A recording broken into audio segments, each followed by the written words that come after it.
It will be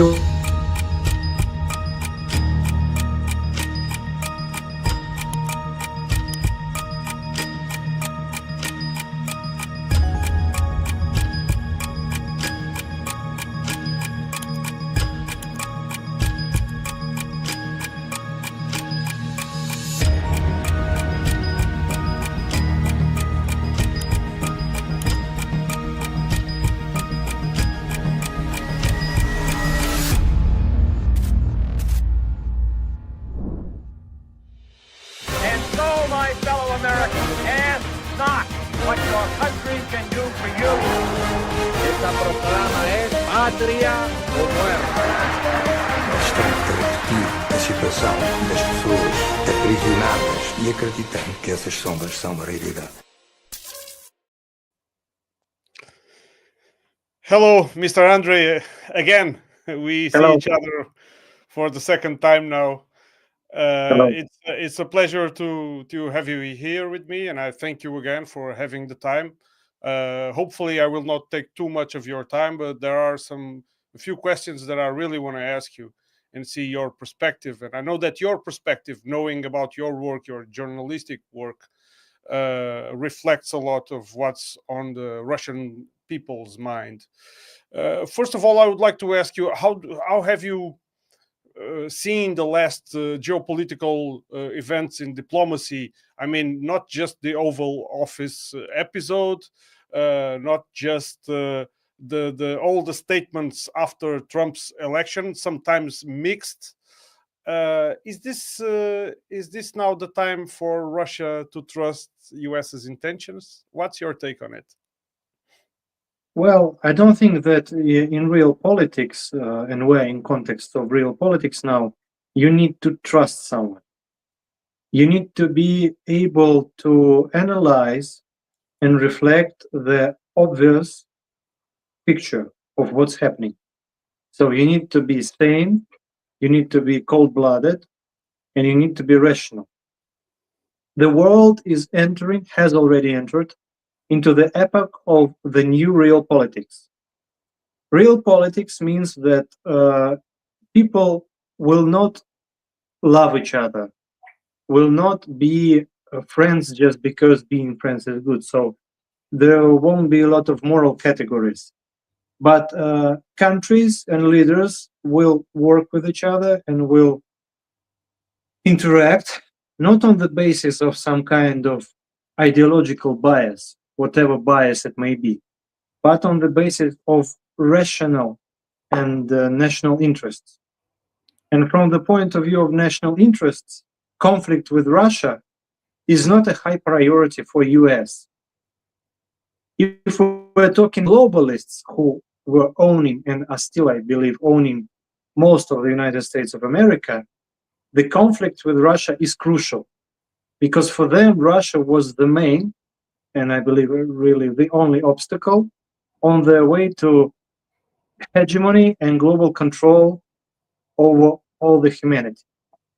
But if we look at this big chess playboard from the point of view of national interests of United States of America as a state, as a country, not as the main policeman of the New World Order, we will see that conflict with Russia is not something they really need because we don't have that much to fight for.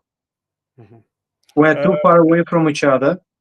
We almost don't have borders. Our economic interests apply to each other more than they collide.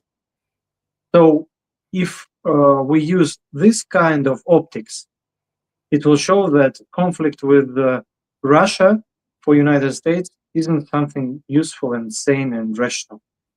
Mm-hmm.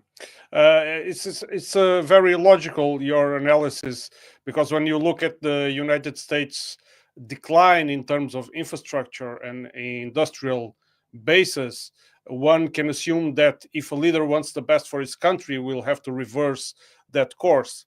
But let me remind you of an episode that happened between the United States and the Russian Federation in 2008 or 9, just after the conflict with Georgia, between Russia and Georgia, which had the meddling of the United States George Bush administration in Georgia provoking it. And then a new administration came to the office in the US, the Obama administration, and suddenly everything was all roses with Russia again. There is even a famous YouTube video where Mr. Lavrov is presented a gift from Hillary Clinton, which is a small button box saying that they're going to press the reset of the relations between the US and Russia. And only we know what happened next, right? We know what happened in Ukraine a few years later. Don't you think this could be one of those situations? It may be so. It may be so. We don't know. If someone tells you he knows what's going to happen next, don't believe him.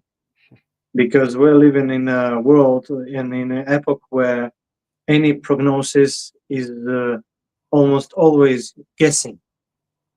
I can tell you that once again, if we use this globalist / nationalist optics and dualism, we will see that Obama and Clinton are 100% globalists. So for them, that перезагрузка or перегрузка you mentioned, yes, would be a way of dragging Russia into neoliberal, neo-globalist sphere of interest and influence. While Trump, at least he carries on saying this and postulating this, is the reverse. He is not a globalist, he is nationalist. And he keeps saying that I will do everything for the sake and the need of the United States. And if something is against the interests of the country, of Northern America, I will not be doing that. So it's a 100% different way of thinking. And Trump, at least by now, is proving himself as an American nationalist, not as a Russian nationalist, not as Portuguese nationalist, as American. He is thinking of his interests and how he can realize this interest, how he can apply them, and how he can do this for the sake of his people. Not Europeans, not Russians, not Chinese, but Americans. Mm-hmm. So it's a totally different way of thinking and viewing the situation. Obama and Clinton were trying to drag Russia for the second time since the collapse of the Soviet Union into their sphere of influence. Before Georgia, we had Munich speech of Vladimir Putin, 2007. Speaking based words is, in Munich, is a Russian tradition that J.D. Vance just repeated. Russians were the first to do so, and our president did this 18 years ago, when J.D. Vance probably was too young to do so. So that's the point. And all the rest, everything that happened after, was the reaction to this challenge that Vladimir Putin declared in Munich. He openly said, stop, we will be executing our national interests. And this was the reaction of the globalist world. And now Americans are doing the same. They're telling everyone, to globalists outside the country, to globalists inside country, stop.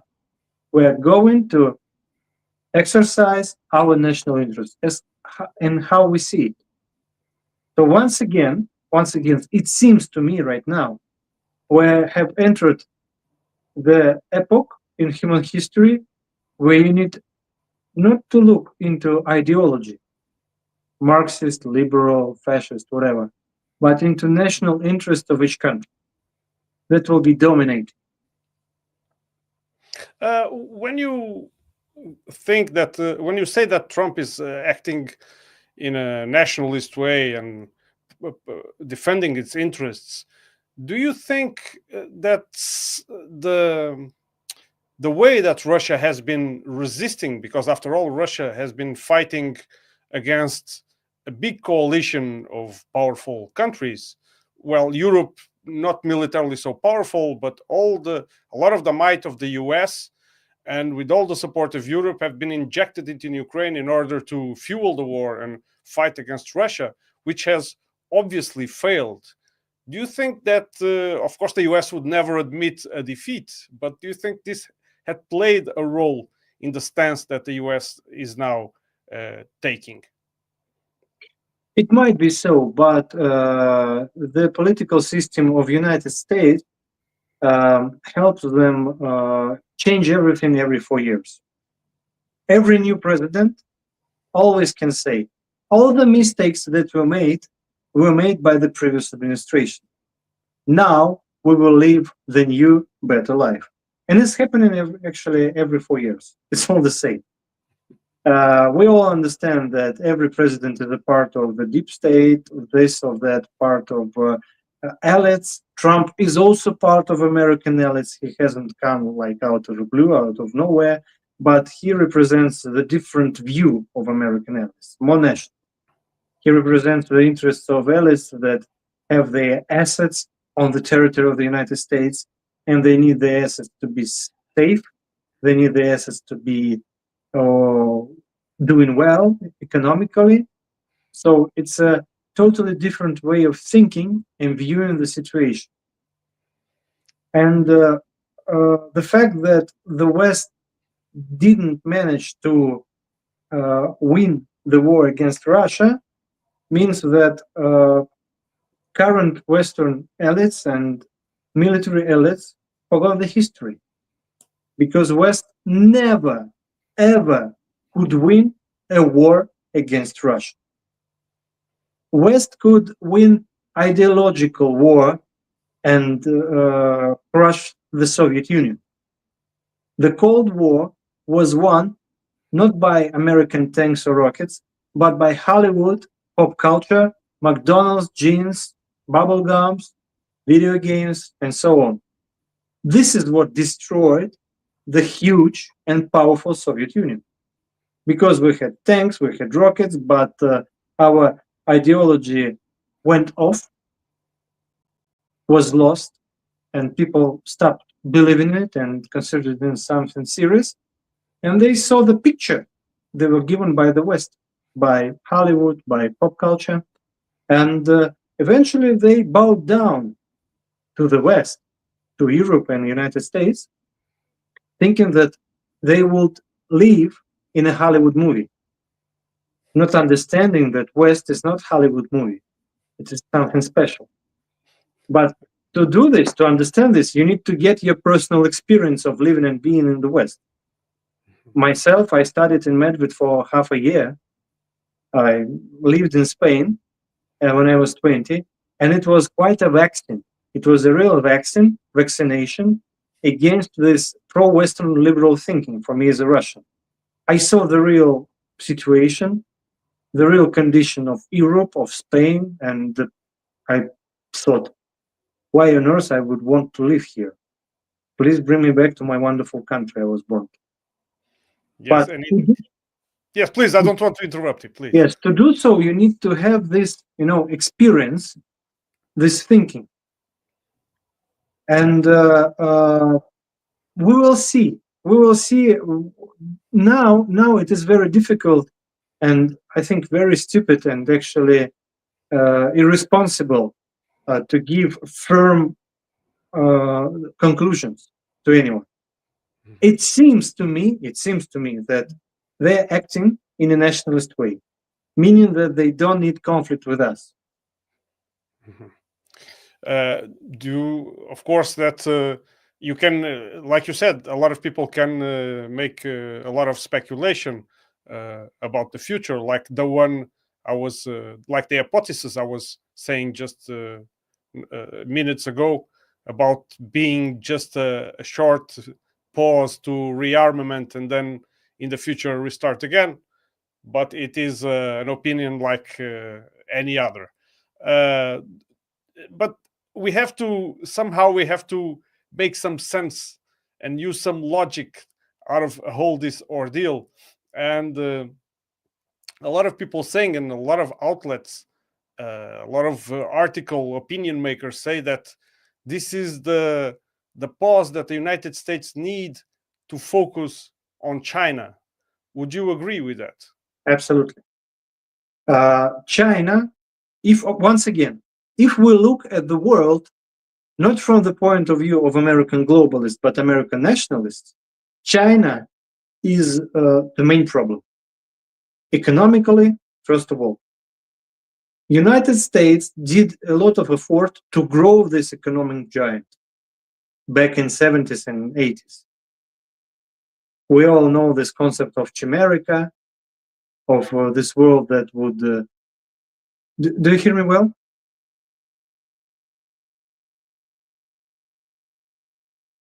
Hello?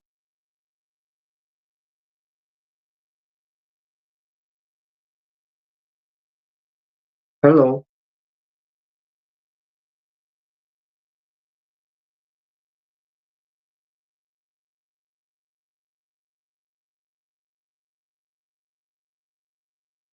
Hello? Oh, something went wrong with Joao's internet, I guess.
Ok, estamos de novo ao vivo. Pedimos desculpa, o André vai já regressar.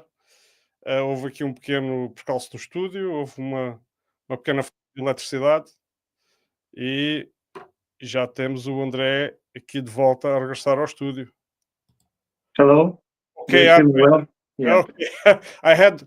Sorry to our viewers. The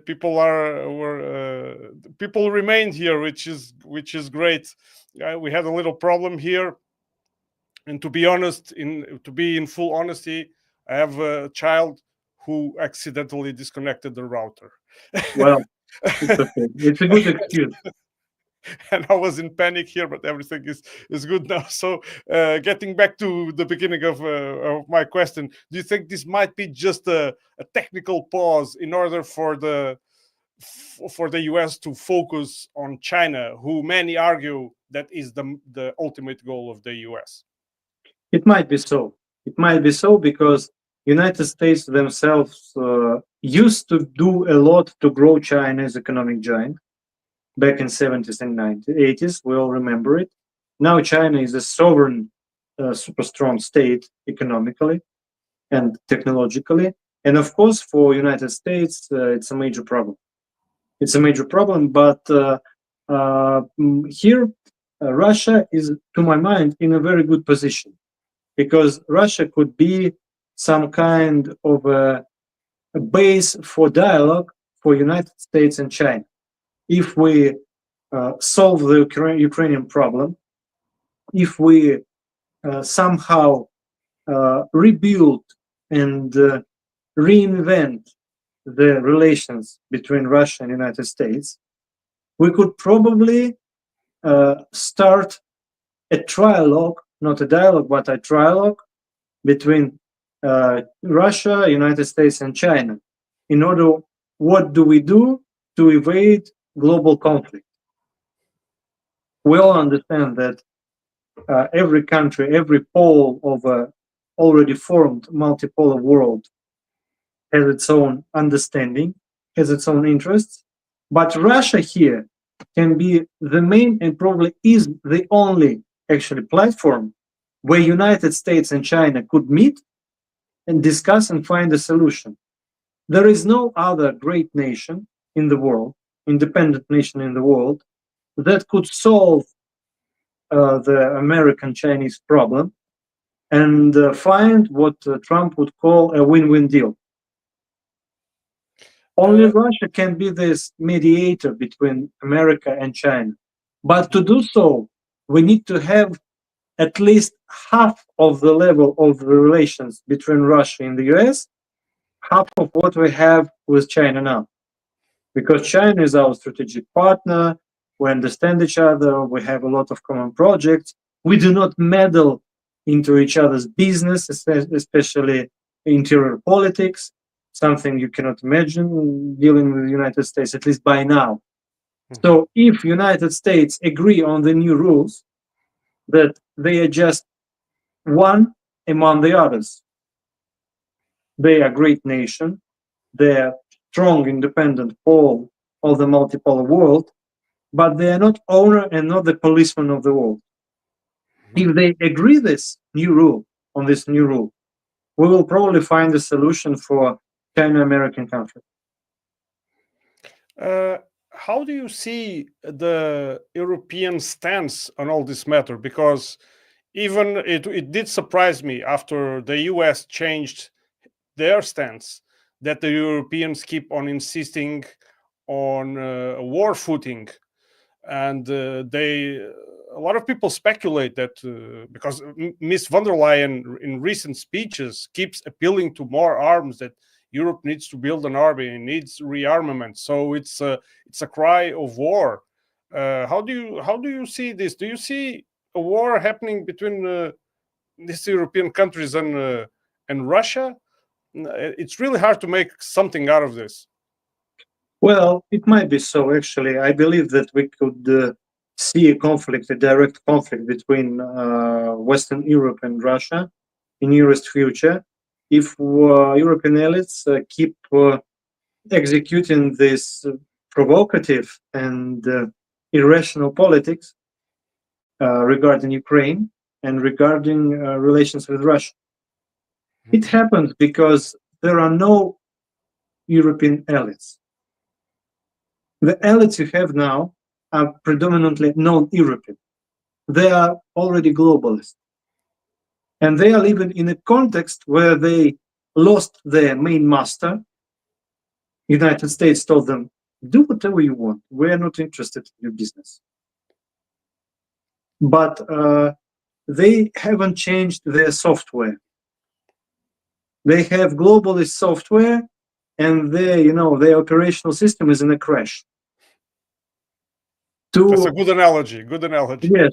So to rebuild and restore Europe, I respect and love so much, you need to reinstall the operational system because yours is broken now.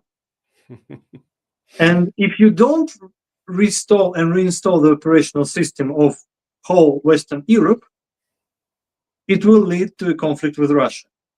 It will be absolutely irrational. It will have nothing to do with your national interests, any of European countries. But your elites, your globalist elites, absolutely insane predominantly, they will lead you to a direct conflict with Russia. What happens next? Open any history book. 20th century, 19th century, see you in Berlin, Paris, wherever. But we warn you that we won't be the first ones. Once again, everything will be done to provoke Russia and say Russian aggressors are entering Poland to steal their apples. We have our own. Yes, we have seen such provocations to escalate the conflict in the past. I remember many times. When this and I'm just referring to the very recent past, while the conflict in Ukraine is ongoing, while Ukraine launched a missile that landed in Poland and it made the news, claiming that it was, Russia had attacked Poland. Absolutely. I have a question from a viewer here that he would like to know if Odessa is still a Russian objective. It's It very is. straightforward. Mhm. It is. To my mind, it is, because from many perspectives. First of all, Odessa is really a Russian city. It was built by Russian Empress Catherine II. Recently, they demolished the monument of the founder of the city. It was Russian Empress. Her court was in St. Petersburg, not in Kiev. And her people, the state, built the city. The city always was considered 100% Russian. Those people who call themselves Ukrainians came there in 80s, 90s. Before that, it was totally Russian and a bit of Jewish. Well, there always was a big Jewish community there. And for us, Odessa is a symbol of Russian presence in Black Sea region, northern Black Sea region, and symbol of the beauty, because it's a beautiful city built by Russians for centuries. And also strategically, we need to have all the Black Sea shore in the north under our control. We need to reach the Transnistria region to support them and defend them in case some of the Western nations organize provocation against Transnistria. And that's it. Odessa is still a point. Okay. That was a very straightforward answer also, and thank you for that, because sometimes it's hard to have this kind of answers in these matters. How would peace would look like in terms of geography? I mean, roughly saying, I'm not asking you to draw a precise map, but where would Russian troops stop in Ukraine? On NATO borders. You mean all the way? Nothing could be between Russia and NATO. So you need to understand this. I'm a Russian Moscowite. I've had more than 20 trips to the war zone now, and I don't see any solution. First, there is no such state as Ukraine at all. We have a private military corporation called Ukraine that is on behalf of globalist allies is fighting against Russia. The moment they lose all the support from the West, both the United States and Europe, you need to count several weeks, and Ukraine is done. Militarily. Economically, politically, and demographically, it is already done. I graduated from GIMO. GIMO is a Russian Harvard. It's a main basic university for Russian foreign ministry. As an international journalist, I studied there on the faculty of international journalism. And I remember that in 2008, in a course of geopolitics, Colonel General Ivashov, who was part of and high-ranking general in our Ministry of Defense, in our different serious military organizations, international organizations, and chief of staffs, he's told us that West already understands that Russia will get Ukraine back. So West has postulated an objective to do this so Russia gets destroyed, demolished, with a lot of ecological and demographic problems. And then, back then in 2008, us students were thinking, how are they going to do this? Are they going to bomb Ukraine and then give it to us? We couldn't even imagine that with the help of psychological warfare and colored revolutions and Soros and sharp mythology, they will make Ukraine fight against us, and that we will have to destroy Ukraine with our own hands for the sake of survival of Russia, and then get it back. And it is everything. This is done because Russia will have to lose a lot of time and resources rebuilding Ukraine. because Ukraine for us is our country, is our land. And after we finish the war, we restore it, we rebuild it, we nourish it. You saw this yourself. Yes, I saw. Yes. So Russia will have to spend many resources to rebuild the energetic infrastructure of Kharkov, Odessa, Kiev, because it's Russian cities that are occupied by lunatic Nazis. And the only way to get rid of them is through these terrible fights. Mhm. So that's it. And believe me, no peace with Ukraine will bring actual peace. Any peace with at least part of Ukraine remaining will mean a war on the continent, not only for Russia, but for all of us in 5 or 10 years. Yes, just another pause for rearmament. I would like to ask you, because like you just mentioned, you've made dozens of trips to the front lines, and you talk to the troops. You know the reality of the war very well. How do the soldiers are? How is the military personnel in general seeing this? I mean, are they optimistic when they hear talks of peace? What do they think? Are they happy, or do they think the war should go on? Because you just mentioned that it should stop. How peace would look like. What are the troops' thoughts on this? Well, they want victory. Real peace comes only after victory. Any timely peace, any temporary peace is not a victory. And our guys, our troops, they are fighting to celebrate victory and not to celebrate pause, not to celebrate vacation. Of course, they are tired. Of course, many of them are exhausted physically and morally because war is hell. But any partial solution would be an insult for them. And they said it themselves. We're ready to go to the very end already. Mm-hmm. And another thing you need to understand, that your audience needs to understand, that Russian army is formed out of volunteers. People come voluntarily and sign contracts with Russian military.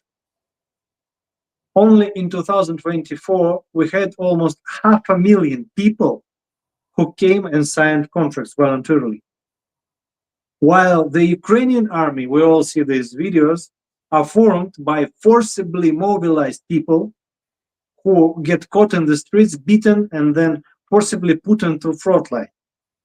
It's a huge difference when you have a raped army that is put into trenches with beats, hits, and boots, and an army of volunteers who themselves decided to fight for what they believe is right.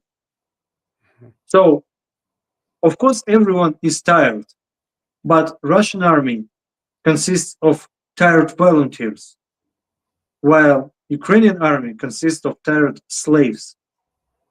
Mm-hmm. I understand, and but there are movements on the side of Ukraine that do share some points of view with Russia. There is a brigade, particularly a brigade, which have they. When I asked one of the guys of this brigade, I think you know the name of the brigade I'm referring to. They are recruited. They are former Ukrainian military. Fighting on the behalf of Russia now, and I have a lap in my in my memory now to the name of the brigade, and I'm. This is the name. This is the emblem. Yes, exactly. Please, can you? Maxim Krivonos. Maxim Krivonos, yes, of course. Maxim Krivonos, yes. And because I've interviewed one of their members, and I apologize for this.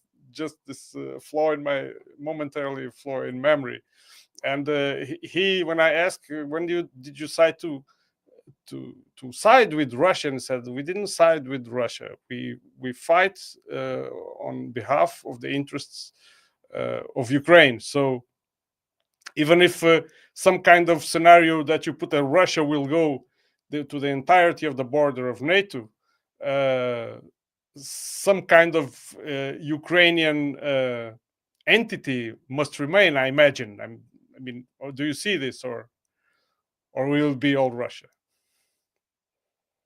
Well, to understand this point of view, you need to be deeply plunged into Russian history and into history of our people, of our church, of our culture, of what's actually the difference between Russia and Ukraine.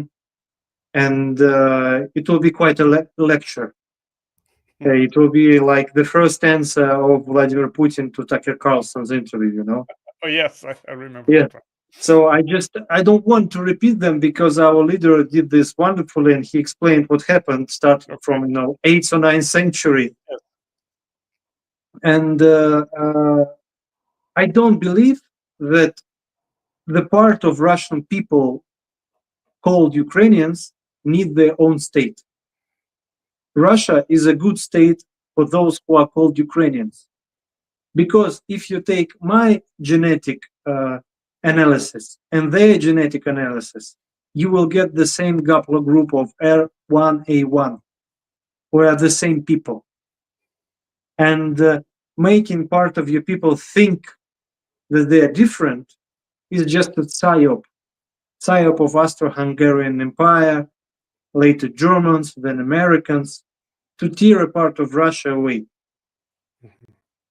And already we had this happening back in 17th century, when actually Maxim Krivonos, the man whose name is written on the emblem of this unit, and he was a close friend and ally to Bogdan Khmelnytsky, who was the leader of insurgency of Ukrainian people, Malorussian people against the Polish dominion. They already sided with Russia and actually became part of Russia voluntarily at Pereoslavskaya Council, Pereoslavskaya Rada. I believe it was 1652. I need to check, but it is middle of 17th century. At first, they were allies to Turks, then to Poles. Every time they were betrayed, and eventually they said, "All right, we are Orthodox Slavic people. We need to be with our brothers. Let's go to Moscow. Let's be part of Russia." And it all ended. Mm-hmm. And part of this lands that at this time was Ukraine came back to Russia. Mm-hmm. As we thought at this time forever. But then Bolsheviks came and created the Ukrainian Soviet Socialistic Republic. Bolsheviks, Lenin, are creators of today's Ukraine. So when Ukrainians are demolishing the monuments to Lenin, they are demolishing the photos, the remains of their own father. The father of today's Ukraine is Lenin and later Stalin. Because before that, it was Kiev governorate, Kharkov governorate, Odessa governorate inside Russian Empire, and that's it. Mm-hmm. How do we talked about the morale of the troops and what the guys at the front think, and how is your view on Russian society in general? Is it galvanized? Does it understand the objectives that his country is pursuing? Does it understand that its survival that is at stake? Absolutely. The majority of our people understand it, and we can see this by amount of humanitarian aid that is sent to the front line all the time, just for the sake to support the soldiers, the troops, so that they see they are not alone. Actually, as a specialist in communication, I dedicate a lot of effort in my work as journalist to covering the ways of how the moral psychological components should grow, how it can be elevated, and strong connection between the front line and the civil society backwards, back in backline in Aryagar, is crucial. It is very important. The more formal and informal connections and interconnections you have between the soldiers and the civil society, the stronger your state is. And of course, our enemies, they do a lot to cut the strings, to provoke mutual conflicts between the front and the society. But it doesn't work out, and our people, our society is accustomed to the new reality. We're driving Chinese cars now, and new Chinese cars are great. And we live without Apple Pay. We live without Visa and MasterCard. We have our own payment system. We have everything on our own. We've become more sovereign thanks to that. Yes, that is in fact true. That's why some people I spoke to over there, where you are in the territory of Russia, they were like, when they heard news of the possibilities of the return of Visa and MasterCard and all this, They said, were like, no. we don't need this anymore. Absolutely. That's true. Russia has become really sovereign because for 3 years already, more than 3 years, we are living under sanctions that never have been in the human history. No any other country suffered the same amount of sanctions from the global world, from the West, from the United States and Europe, like Russia does. And we're still doing well. It's fine. Yes. And that's the cornerstone thing. It means that our society is durable and it has a very big stamina, while the Western is not. I have been there, and I've seen this with my own eyes, with the degree of well-being which the majority of Russians, and not only in the big cities but also in the more and smaller communities, live, and also the degree of reconstruction that is being made in the areas of Donbass, which is, I must say, amazing to see, something to see. I really advise people who are curious like me to try and go and visit and talk to the people there and get to know, get their doubts straightened, like I did. One last question I ask from you. It's an open statement, a message that you want to finish our conversation with. Now it's the time. Well, Russia always wins in big conflicts, and we always forgive. We all need to understand that wars end, and normal people, ordinary people, are not responsible for starting wars. Ordinary people like you and I finish wars because they go into trenches, they sacrifice themselves to live in peace. And your audience needs to understand that we in Russia here know that a lot of Europeans support us, a lot of Europeans see and know that Russia is on the moral, on the right side of the conflict, and we really thank you for this. Mm-hmm. And I welcome and I'm really happy that we have this possibility of informal communication with each other, to see that we're all people, we're all the same, we don't eat children, we're not this, propagandist images of each other we see. We are all normal people. And just remember it. Remember this conversation, this stream, when once again you will be plugging into mainstream Western European media, covering what's happening in Ukraine. And the best way to understand what's happening is what Joao did himself, a very brave person. He came himself, and with his own eyes, he saw what's happening.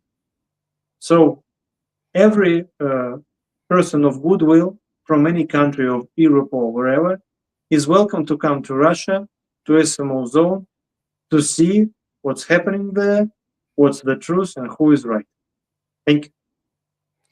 I thank you very much. You know that we are speaking for a broad audience of Portuguese speakers, not necessarily just Portuguese, also Brazilian. And on behalf of the community, I really thank you for your presence here and for your words. And I hope to meet you in the future, either in conversations like this or even in person. Hopefully so. I'll be getting back as soon as I can to the territory of the Russian Federation. And because a lot of work to be done, especially in the information field. Obrigado. Obrigado, eu também. E obrigado a todos aqueles que nos ouviram. Eu peço, someone says большое спасибо here. Obrigado a todos os que nos assistiram. Peço desculpa da transmissão ter sido em inglês, mas é o código de comunicação que nós tínhamos aqui disponível, e atempadamente colocarei alguns vídeos desta emissão com legendas em português para que o resto do pessoal possa ver. Muito obrigado pela vossa presença. Adeus e até à próxima. Amanhã temos emissão Tanque de Ideias comigo e com o professor Fernando Almeida às 20h30 da noite de Lisboa. Um abraço a todos.